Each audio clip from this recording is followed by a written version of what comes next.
আসসালামু আলাইকুম। দেশে কিংবা দেশের বাইরে যারা যেখানে যে অবস্থায় আছেন, আশা করি সবাই ভালো আছেন।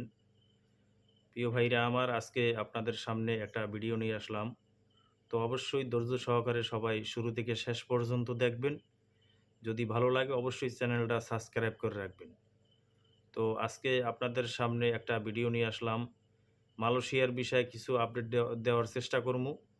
তো আপনারা অবশ্যই ধৈর্য সহকারে দেখবেন। প্রিয় ভাইরা আমার, বিভিন্ন চ্যানেল নিউজে শোনা যায় হয়তো মালয়েশিয়ার কলিং ভিসা চালু হয়ে গেছে নতুন করে। কনস্ট্রাকশন ফ্যাক্টরির ভিসা, সব ধরনের ভিসা চালু হয়ে গেছে। তো আমরা বিভিন্ন নিউজ পত্রিকায় শুনি, বিভিন্ন চ্যানেলে শুনি। প্রিয় ভাইরা আমার, তো আমি আপনাদের সামনে একটা কথা বলি। আমি সবসময় হয়তো এ বিষয়ে ভিডিও দিই না। তো আপনাদের উপকার করার জন্য আমি মাঝে মধ্যে একটা ভিডিও ছাড়ি, যেটা সত্য সেটি আপনাদের সামনে তুলে ধরি। তো অবশ্যই আপনারা কথাগুলো শুনবেন। আর যারা দেখবেন অবশ্যই চ্যানেলটা সাবস্ক্রাইব করে রাখবেন। পরবর্তীতে যে আপডেট দেওয়ার চেষ্টা করব আপনাদের সামনে সবার আগে যেন পৌঁছে যায়। তো এখন শুধু প্লান্টেশন সেক্টরে লোক নিতে আছে কৃষিকাজের জন্য, পাম বাগানের জন্য। তো এপ্রিল মাসে অথবা মে মাসে আপনার বিভিন্ন সেক্টরে লোক নেওয়ার সিদ্ধান্ত অথবা আলোচনা চলতে আছে। তো সেই পর্যন্ত আপনারা অপেক্ষায় থাকবেন। এপ্রিল মাসে এপ্রিল মাসে অথবা মে মাসে।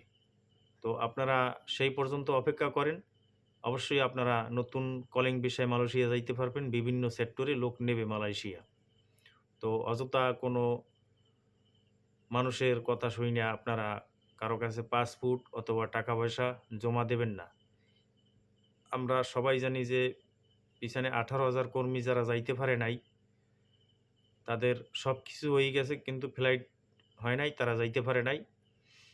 তো এখন বর্তমানে শুধু পাম বাগানের জন্য লোক নিতে আছে। পাম বাগানে যতক্ষণে লোক ফুল নেওয়া হবে, ততক্ষণ কিন্তু মালয়েশিয়া বিভিন্ন সেক্টরে লোক নেবে না। তো আপনারা কারো কাছে টাকা পয়সা অথবা পাসপোর্ট দেবেন না। আপনারা জানতে পারবেন বিভিন্ন সেক্টরে যদি লোক নেওয়া হয়, তো অবশ্যই আপনারা জানতে পারবেন। তো আপনারা আমার এই চ্যানেলটা সবাই সাবস্ক্রাইব করে রাখবেন। আর অবশ্যই আমার কাছ থেকে আপনারা সত্য নিউজ পাইবেন ইনশাআল্লাহ। আপনাদের মাঝে যেন তুলে ধরতে পারি, আপনাদের উপকার হয় যেন। তো এই পর্যন্তই প্রিয় ভাইরা আমার। পরবর্তী ভিডিওতে আপনাদেরকে ভালো-মন্দ জানাবো। আর যারা দেখবেন অবশ্যই লাইক এবং কমেন্ট করবেন। আপনারা কোন ধরনের আপডেট চান অবশ্যই আমি আপনাদেরকে জানাবো। তো সবাই ভালো থাকবেন, সুস্থ থাকবেন। আসসালামু আলাইকুম।